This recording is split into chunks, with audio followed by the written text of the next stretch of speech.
시편 111편 1절, 2절 생각해 보았는데요. 1절 말씀을 통해서는 시인이 하나님께 찬양하고 감사하는 모습 생각해 보았죠. 그리고 2절을 통해서는 시인이 하나님께 찬양하고 감사하는 이유가 무엇인지 생각해 보았어요.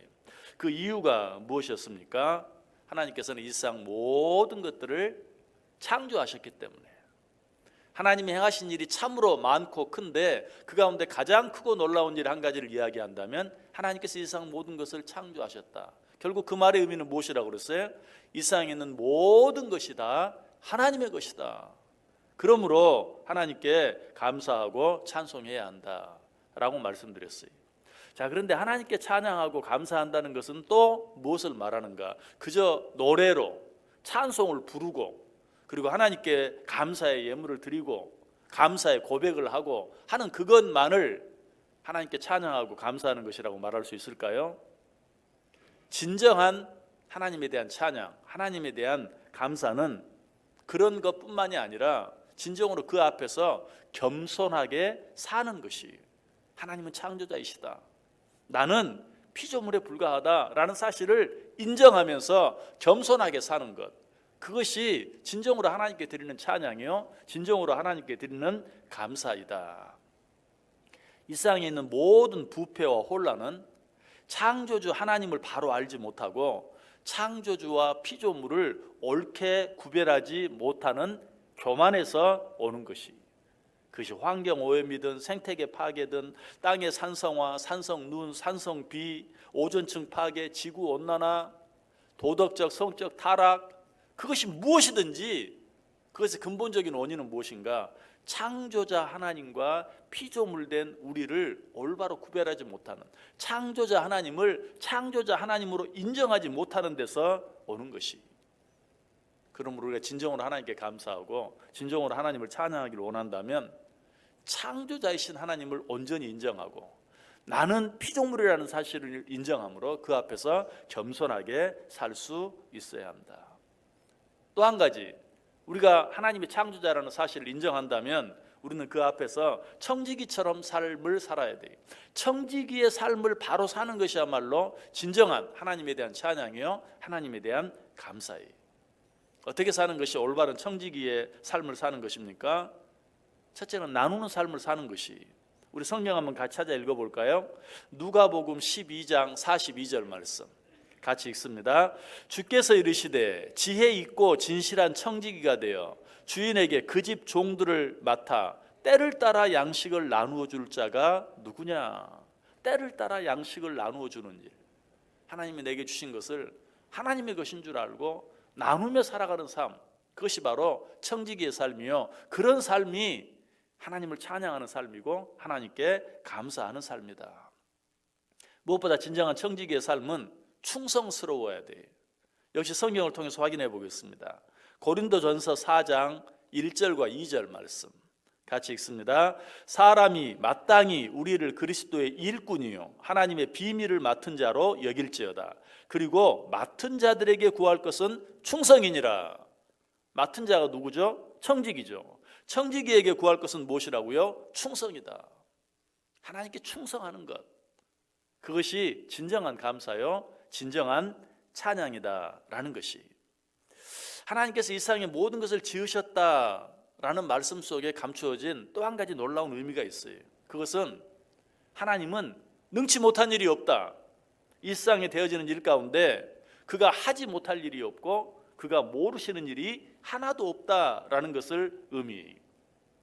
그래서 하나님께서 친히 말씀하세요. 우리 같이 한번 읽어보겠습니다. 예레미야 32장 27절 같이 읽습니다. 나는 여호와여 모든 육체의 하나님이라. 내게 할 수 없는 일이 있겠느냐? 할 수 없는 일이 있다는 거예요, 없다는 거예요? 없다는 거예요. 그래서 예레미야 32장 17절에서는 그렇게 말해요. 주 여호와여 주께서 큰 능력과 펴신 팔로 천지를 지으셨사오니 주에게는 할 수 없는 일이 없으시니이다.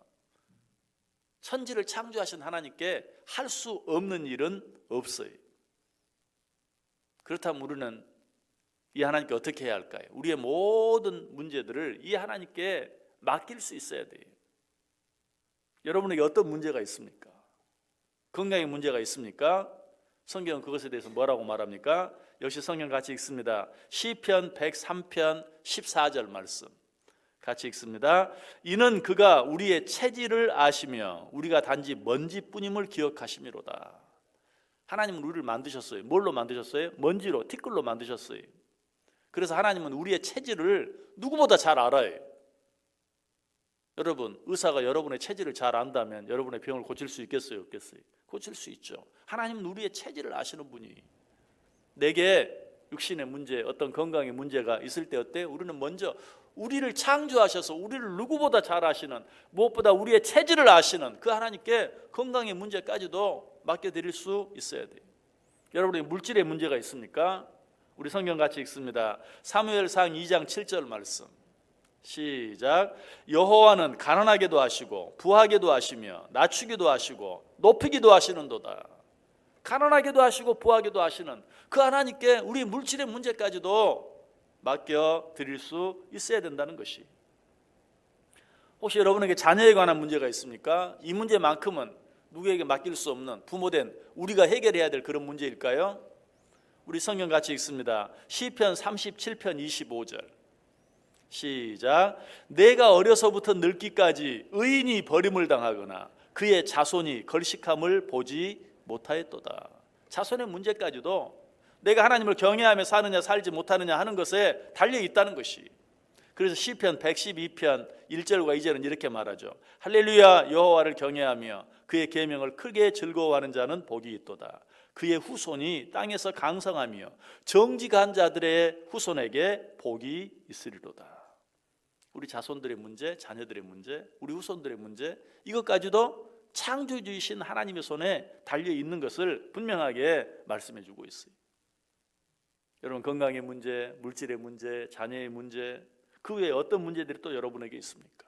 그 문제가 무엇이든 모든 것을 지으시고 지금도 그 모든 것들을 다스리고 주장하고 계시는 하나님께 맡기시기 바랍니다. 하나님께 물으시기 바랍니다. 하나님께 묻고 하나님께 맡기면 하나님께서 어떻게 해주십니까? 우리 성경을 통해서 확인해 볼까요? 시편 94편 9절 말씀 같이 읽습니다. 귀를 지으신 이가 듣지 아니하시랴 눈을 만드신 이가 보지 아니하시랴. 너무 당연한 말이죠. 귀를 지으신 이가 듣지 아니하시랴 눈을 만드신 이가 보지 아니하시랴. 내가 가진 문제가 무엇이든지 우리를 창조하신, 우리의 눈을 만드셔서 우리로 보게 하시고 우리의 귀를 만드셔서 우리를 듣게 하시는 그 하나님께서 듣지 아니하시고 보지 아니하시겠느냐라고 말하고 있어요. 우리가 무엇이든 하나님께 맡기고 하나님께 물으면 귀를 지으신 하나님, 눈을 만드신 하나님이 모든 것을 들으시고 모든 것을 보시고 반드시 그 모든 문제들을 해결해 주신다는 것이. 여호와 하나님께서 행하신 일이 참으로 크고 많아요. 아니, 이 세상에 여호와 하나님께서 하시지 않으신 일이 하나도 없어요. 무슨 말이라고요? 이 세상에 있는 일 가운데 하나님이 알지 못하시는 일이 하나도 없고 이 세상에 있는 문제들 가운데 하나님께서 해결하지 못할 일이 하나도 없다라는 것이. 그러므로 우리는 어떻게 해야 한다? 그 하나님께 물어야 한다. 그 하나님께 도움을 청해야 한다. 내 문제가 무엇이든지 그 하나님께 맡기며 살아야 한다. 우리에게 있는 모든 일들을 그 하나님께 묻고 맡기며 살아갈 때 눈을 지으신 하나님께서 그 모든 것을 보시고 귀를 지으신 하나님께서 그 모든 것을 들으심으로 우리의 문제를 해결해 주는 은혜를, 그로 말미암아 우리가 이 세상을 형통하게 살아가는 그 은혜를, 그 축복을 오늘 하루도 풍성히 누리며 살아갈 수 있기를 주님의 이름으로 간절히 축원합니다.